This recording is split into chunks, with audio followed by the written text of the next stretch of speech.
Hello, everyone. I need to tell you before that this meeting is going to be recorded.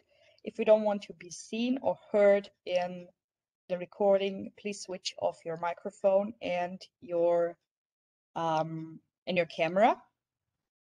And today we have our first webinar, and it is about the development in Hungary. We have all seen the tremendous change in democracy and the rising abandonment of democratic values in Hungary in the last decade. And tonight we would like to give you an insight of how the Hungarian parliamentary democracy has been threatened since 2010. Hungarian citizens are no longer seriously represented anymore along the values of the European Union. And the role of the Hungarian political opposition is also rather questionable. Please welcome our speaker, Máté Bozóky. He is an ALDE Individual member since January 2020. He was born in Hungary and moved to the Netherlands in August 2020. And as he sees the development in his home country very critical, he wants to give us an insight into the development in Hungary. Before I hand over to Máté, I would like to ask you to put your questions and comments into the chat so we won't oversee it, because I have to share the screen and then I don't see any hand raisers or whatsoever. Máté, I would like to hand over to you and just let me know when I can start sharing the screen. Okay, thank you so much for the word and welcome everybody. Good evening and thank you for your time that you are here and you are present. Yeah, Theresa, you can start sharing the screen.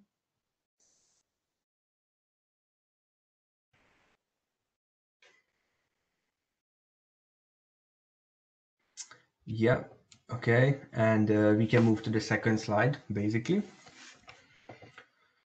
Okay, so let's get started.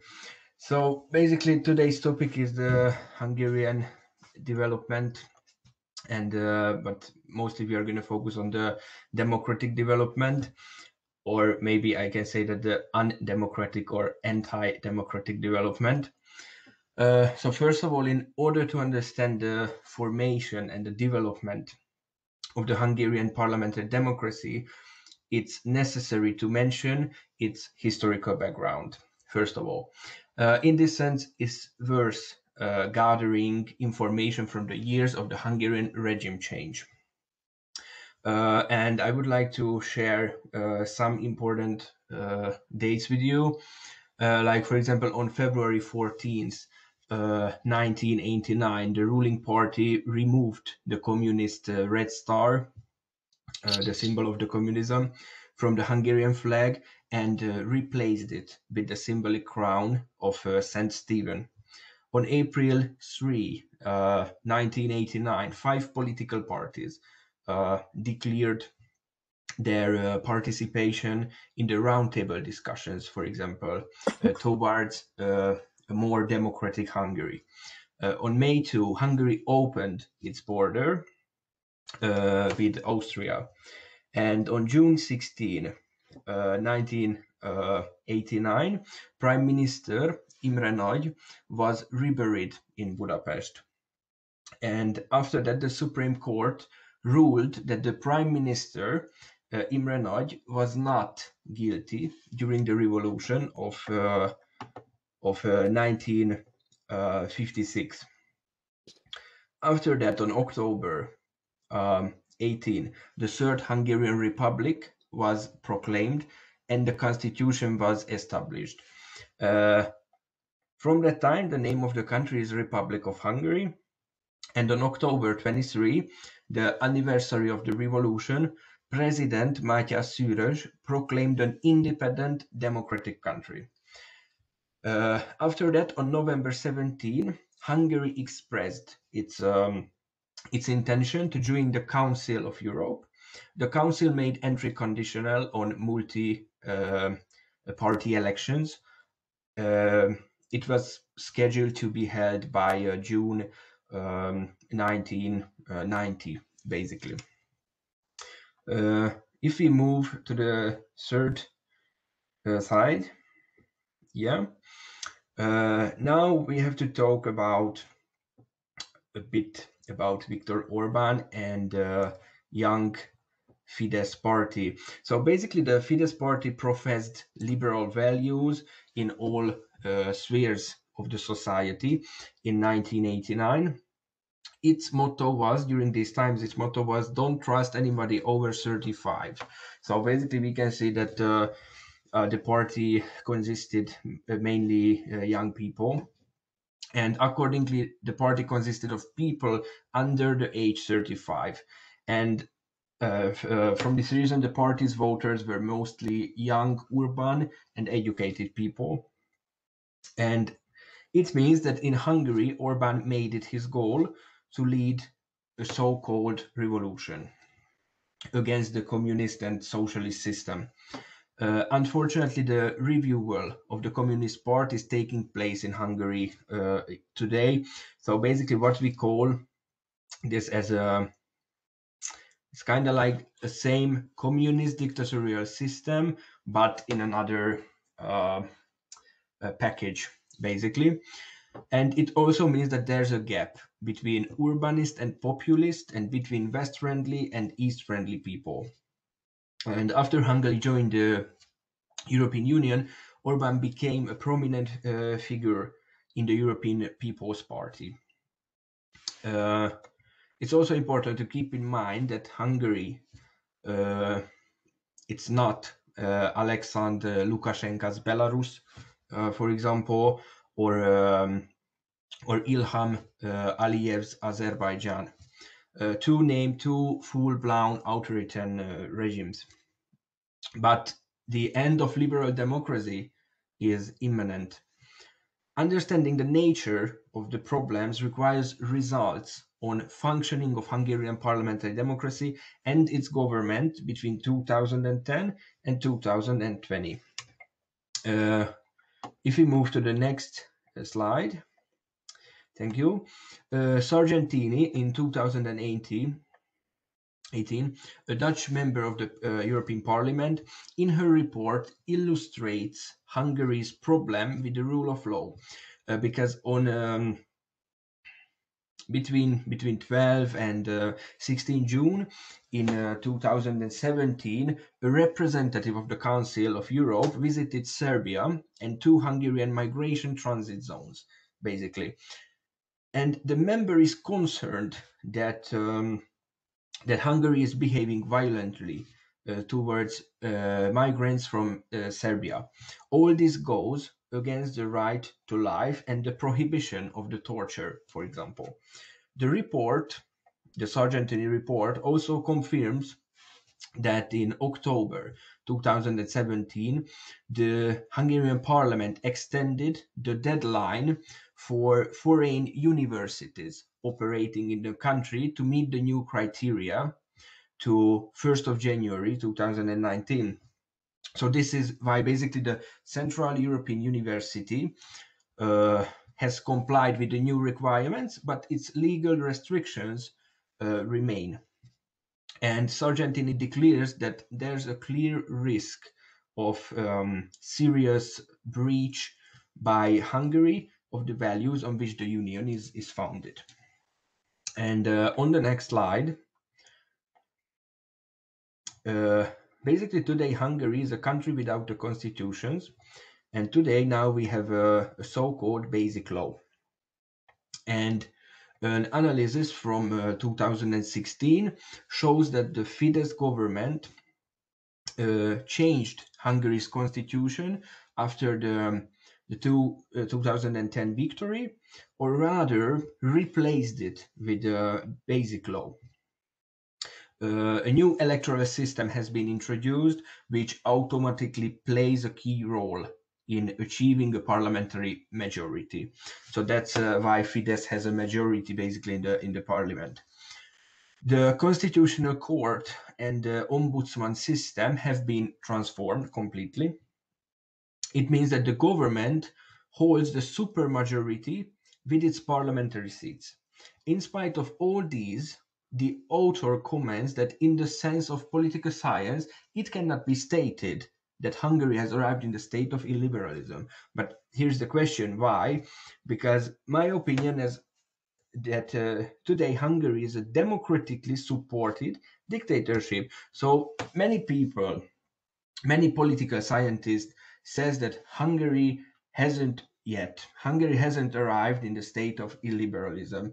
Why? Because it seems as a democracy, but as you understand, it's a different type of democracy. And since 2014, Orban took control of the public institutions, and he didn't behave as a conservative, but rather as a populist radical. And this is how the 2014 elections is named legal but not fair. So it still seems as a democracy, but also today. And government voters, for example, found the registration easy to vote because the electoral system was changed, and Fidesz only wanted to keep and achieve the national party's majority in the parliament. And basically, Orban had a really interesting speech in 2009, and he said that he would like to have a party and have a ruling majority, basically, that could be stable for 15 or 20 years. So he is planning to be in power until 2030, approximately. On the next slide, we have to talk about the European values, because the European Union's position is essential for comparing the results with the Hungarian system. Because for this reason, we have to analyze some articles, like, for example, Article 13 of the Charter of Fundamental Rights of the European Union clearly states that academic freedom must be respected. Article 21 further explains that discrimination on the grounds of social affiliation is prohibited. The preamble to the Charter states that democracy and the rule of law are fundamental values in the European Union, as we know so far. Respect for human dignity, freedom is essential for member states to remain capable of development. And the second important article is from the Treaty on European Union from 2007. It was created after Hungary joined into the European Union in 2004. The Union is founded on the values of respect for human dignity, freedom, democracy, equality, the rule of law, and respect for human rights, including the rights of persons belonging to minorities. These values are common to the member states in a society in which pluralism, non-discrimination, tolerance, justice, solidarity, and equality between women and men prevail. Well, these things are not happening in Hungary because, for example, you can see after the new LGBTQ law, for example, because it's clearly against this community.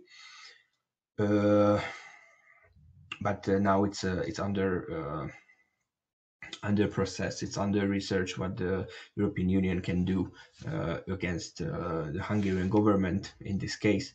On the next slide, we have to analyze some statistical data, basically, because if you see the first diagram presents the 2019 European Parliament elections in Hungary.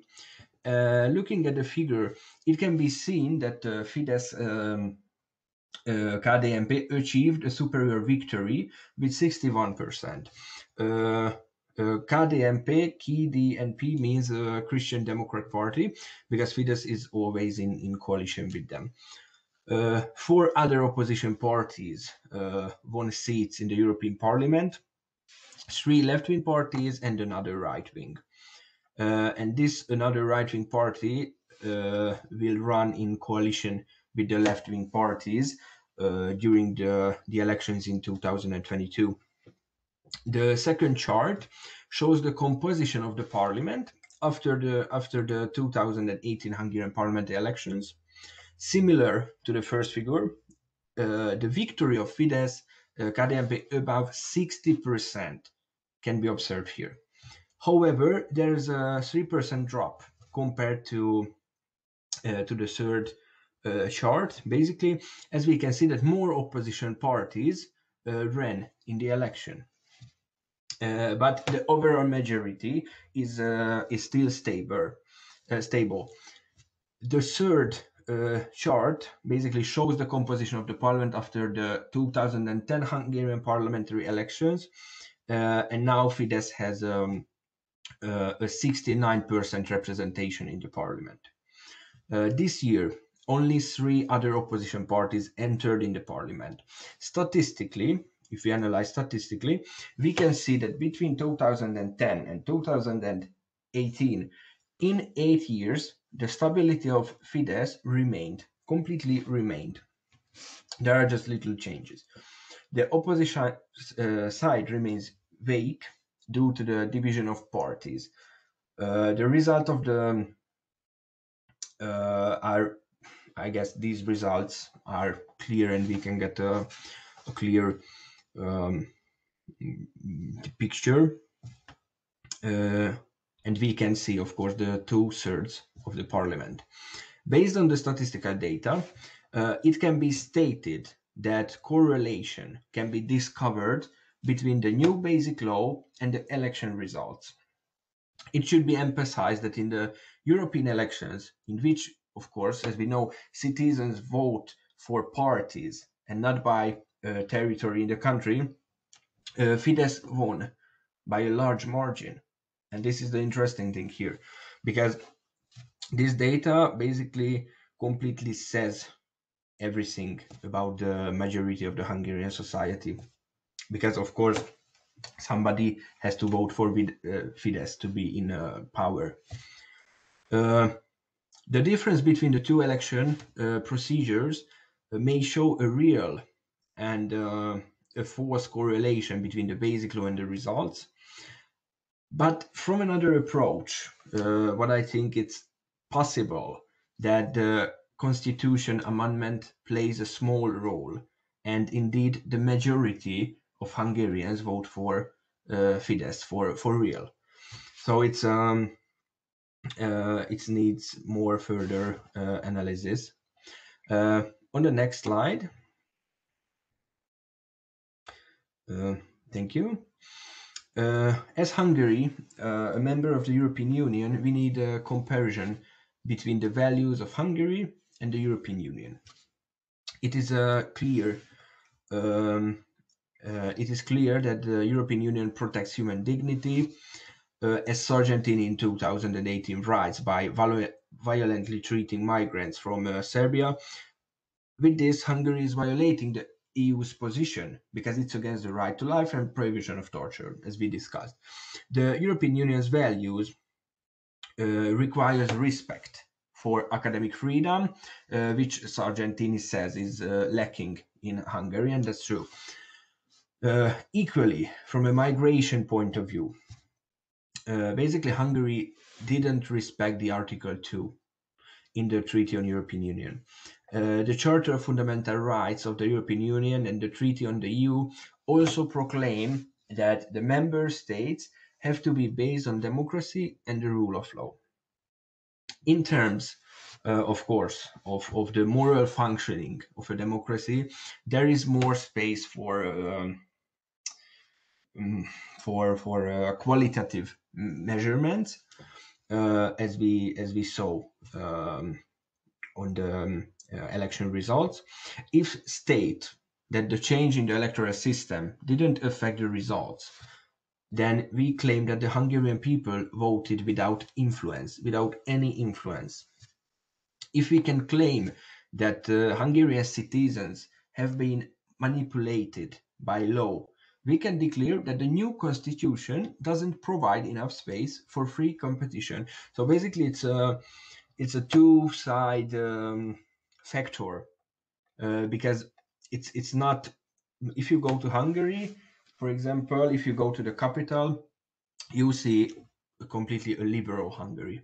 Budapest is like absolutely different, and it's like a Western Hungary, for example. But if you go to the rural part of Hungary, then you will feel the power of Fidesz, basically.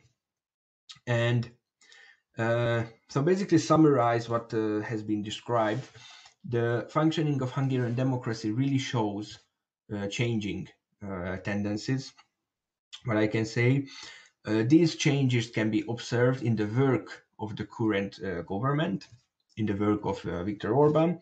Of course, every government needs to change certain things for development. That's for sure, everywhere, in each country. Hungary has been undergoing an organic transformation since 1989. Regime change has been a major challenge for the Eastern European countries. The Fidesz party, which was a pioneer at the time of the regime change, behaves completely differently between 2010 and 2020 than in previous times. It's also clear that the problems are real between Hungary and the European Union, and the work of the government from a political point of view calls into question the integral essence of democracy. Because yes, democracy allows for personal freedom and expression, as well as the ability to act and freedom. But the political boundaries of democracy, in this case, are blurred and allow the use of formations that also appear to be a democracy, even if it's not that. And it's important noting that the operation of the Hungarian government is not the same as that of the Hungarian people. And at the same time, basically democracy entitles people to change the way their own state is organized. And the Hungarian electoral system has changed thanks to Fidesz government. But in agreement with this, the Hungarian people accept this change from 2010. Statistics show that the representation of the parliament opposition is insufficient. If we are really talking about an anti-democratic situation, then the work done by the opposition parties is also to be condemned. Amendments to the constitution for the supermajority do not make or do not create an equal competition, basically.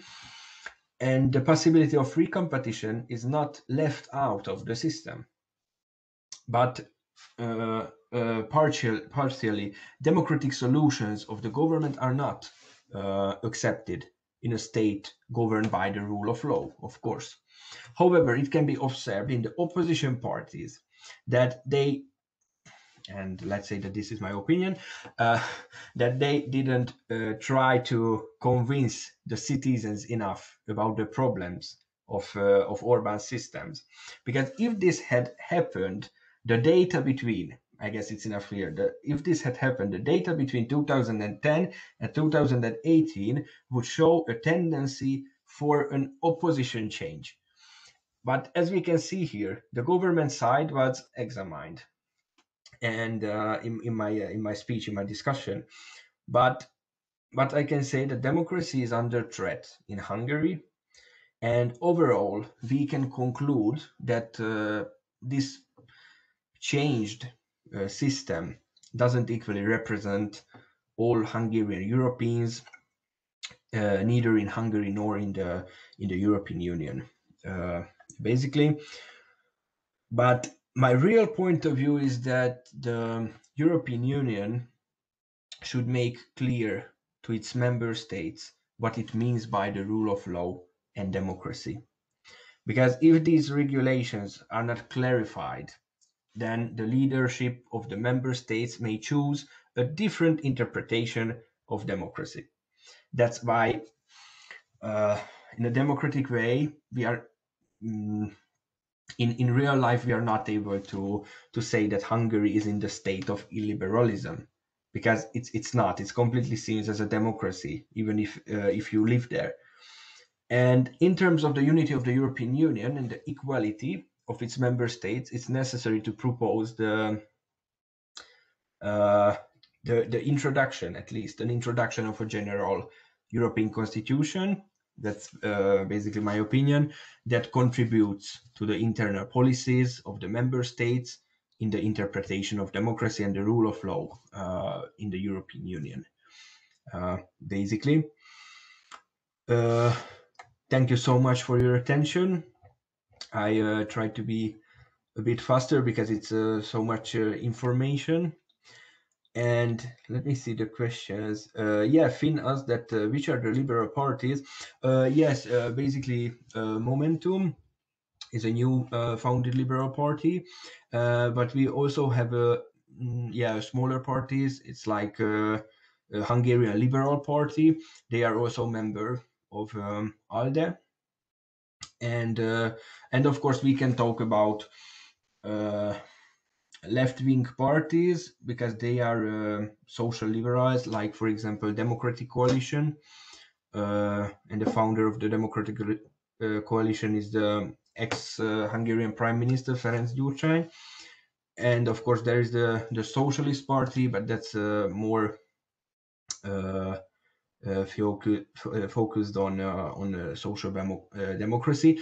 But Democratic Coalition is a social liberal affiliation, let's call that. And if I remember well, they also tried to join into ALDE, but I don't know why they were rejected for some reasons. Maybe because of the economic ideas were different. So yeah, that's it. If there's any question, I'm really happy to answer. But thank you, Máté. That was very interesting, your insight. Timea, do you want to say something? Yeah, because Párbeszéd is also liberal party, I think, isn't it? Because the mayor of Budapest is Gergely Karácsony, and they are also left party and quite liberal. So yeah, exactly. I forgot to mention, but mostly in my understanding, they are a green party with social liberal values. mm-hmm. I'm not quite sure if they are liberal economically or somehow. They are in between the two, liberal and green.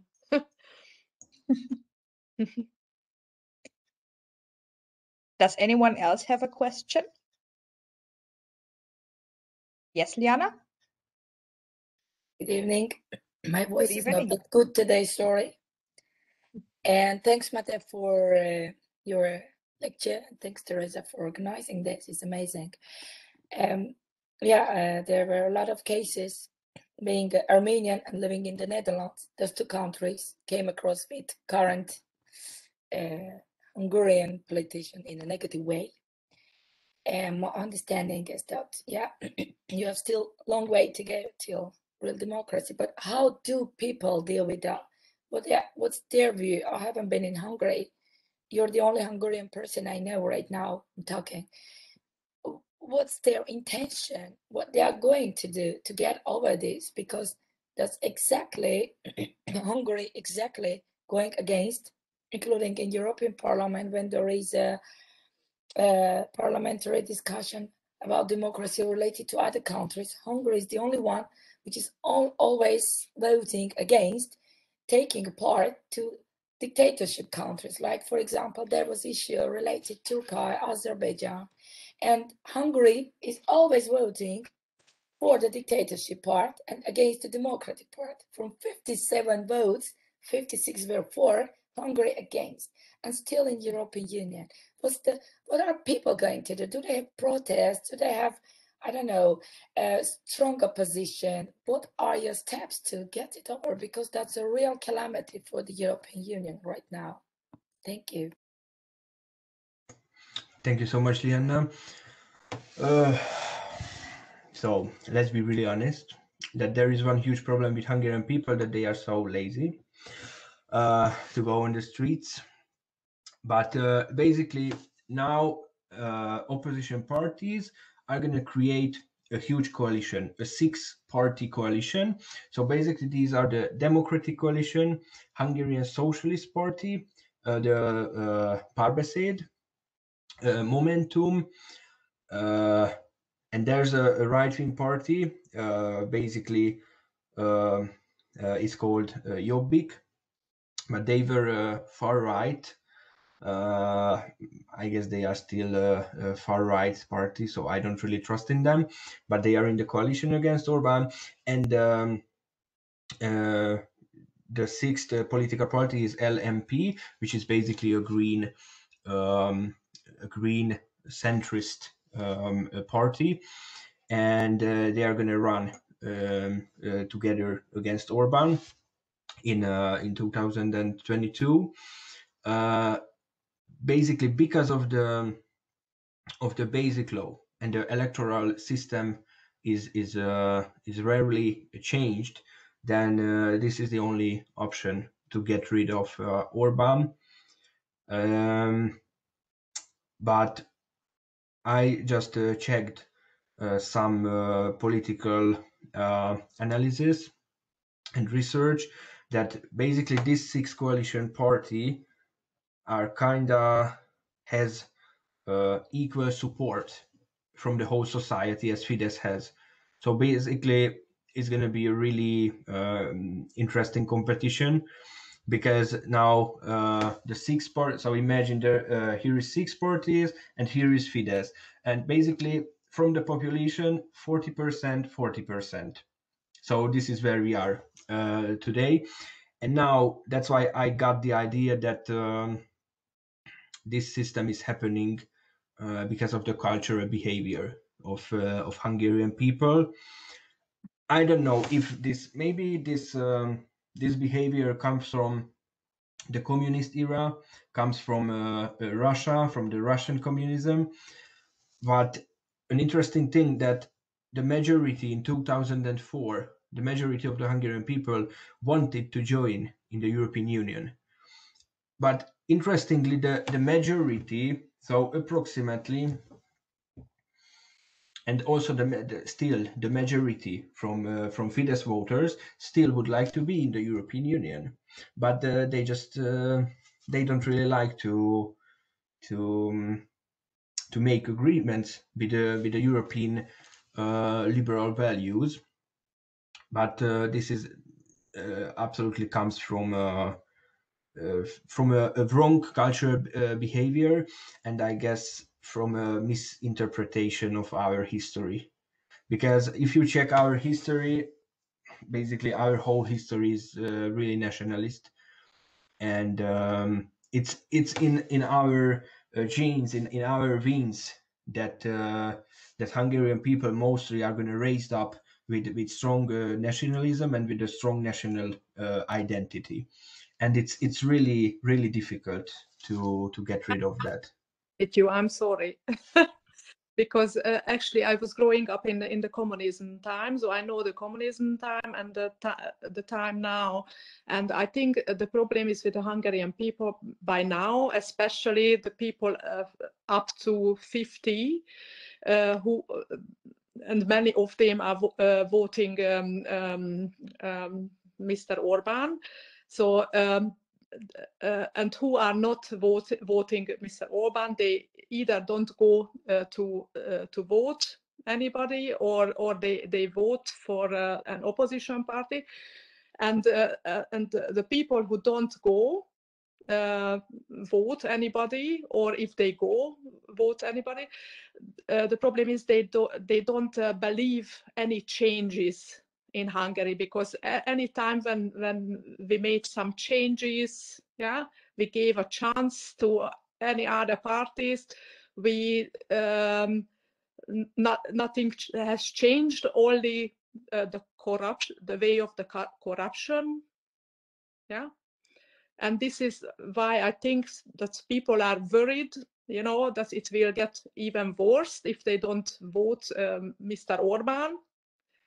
So this is my experience of this country. And also people try to go to the street and demonstrate, but the people who are going to demonstrate, these are mostly the intelligence who don't fight, who don't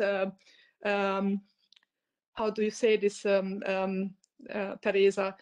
Sie machen nichts kaputt, yeah.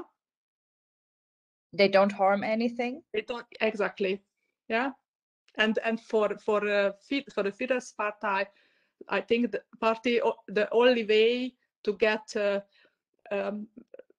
you know, a proper demonstration, to get people who are fighting and against him, yeah, who are aggressive people, and the people who are going to the street to demonstrate against him, they would never fight with anybody, you know, and that's the problem. So they are not lazy at all, I think, because they tried it. And I also went to the street with many people and many friends of mine, but we are not the people who can break anything, you know, the windows of the shops, because we need people like that. They are at the right side, unfortunately. Exactly. The right wing. Exactly. And they are also supporting Fidesz, yeah. Thank you, Timmy. You're welcome. Sorry. Don't worry. Does anyone else have anything to say? Liana? And that was just a continuation of my question. I said 2022 elections. Do people outside of Hungary, at least within European Union, do they have a right to vote? Because most of the time, current young generation is outside, not handling the condition in Hungary. They are going in more democratic European countries. So if they vote, there is more hope that Orban will lose. That's my first question. And secondly, I would like to just add on Timea. Till 6 years old, I also grew up in Soviet Union, somehow in communism, but somehow here in Western part, it's a little bit also a wrong way of imagination about communism. That was not just communism, you know, how it's described here, though I was from a country which became independent first. And yeah, older generation keep their nationalism, but I can't blame them too. It's difficult for them to adapt to. But the problem is there are so many Soviet Union or communistic countries previous that now in European Union, Lithuania, Latvia, also we're socialist countries now, there are Poland. But the question is, exactly Hungary, just Orban, is going by the steps by like Erdogan, doing deals with Erdogan.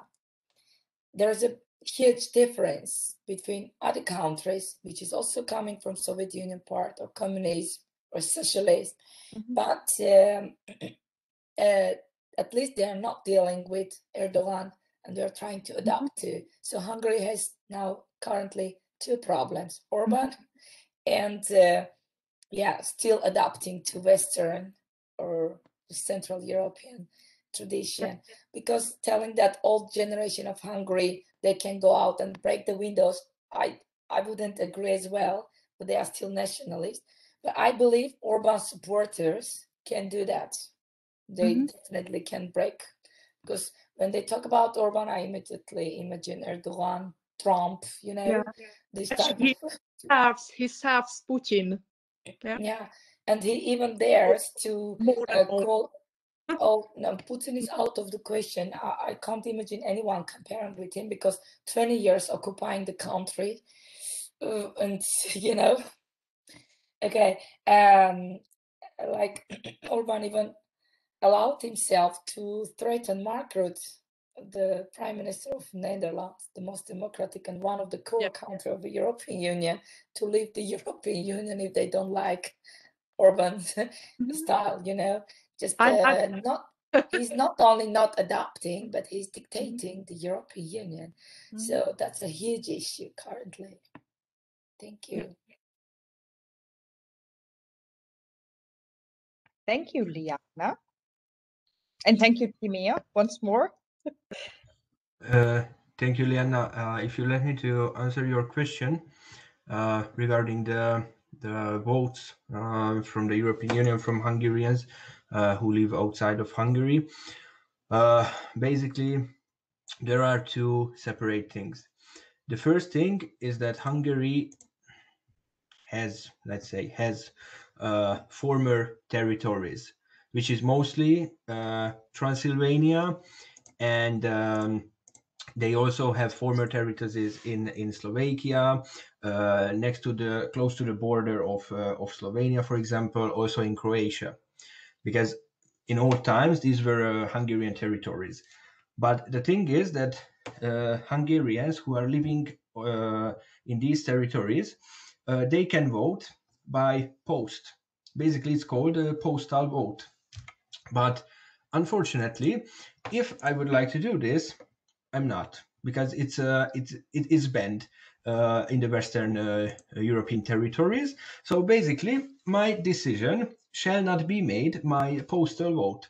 It means that I have to go to the Hungarian embassy in the Netherlands.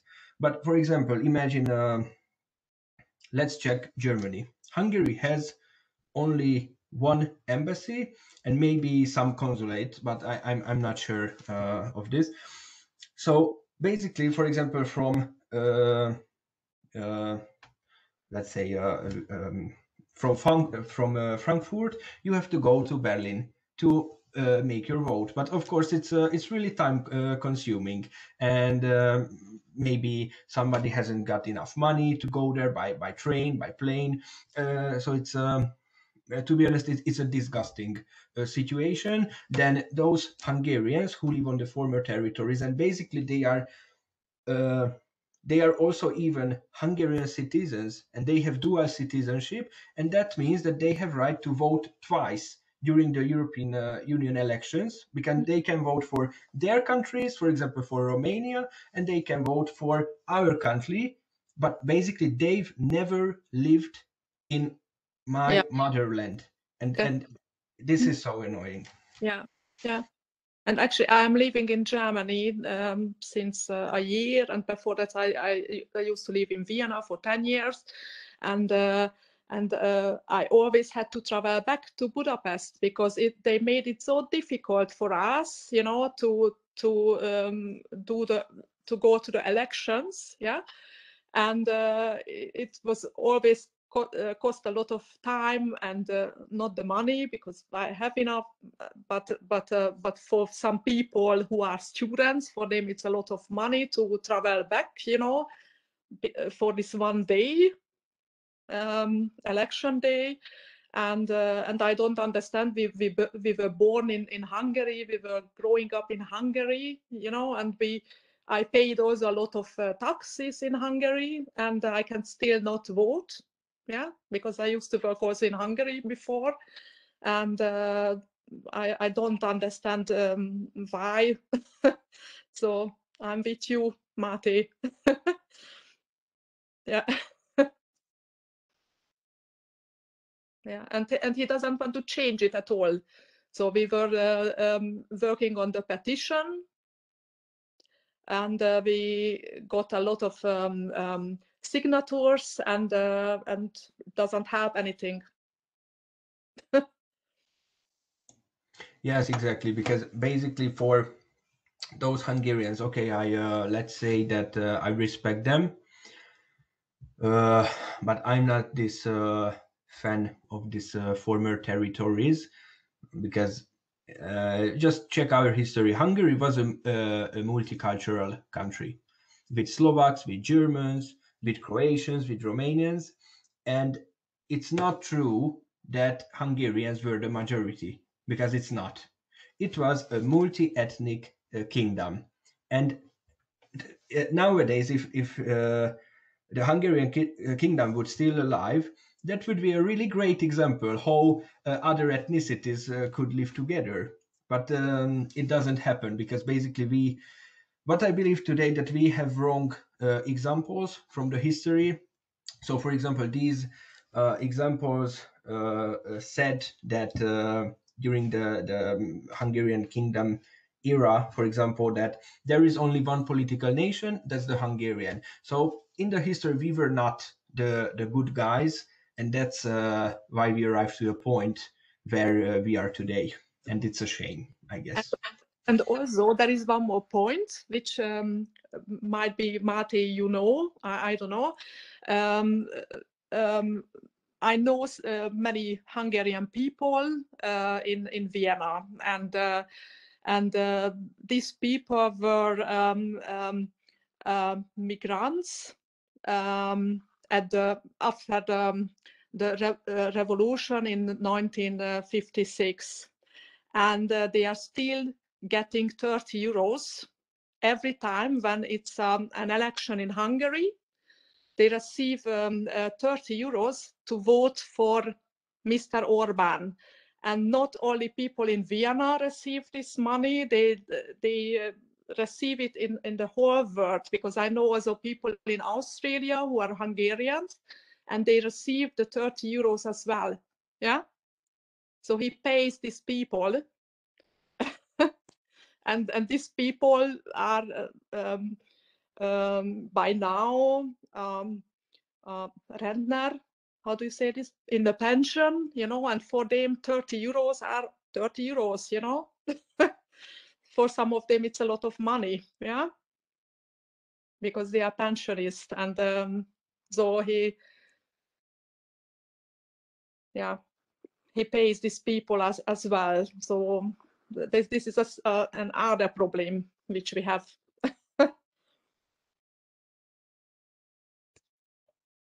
Thank you, Timia, once more. Does anyone else wants to say something? No, then I would like to say a huge thank you to Máté for this insight you've gave us.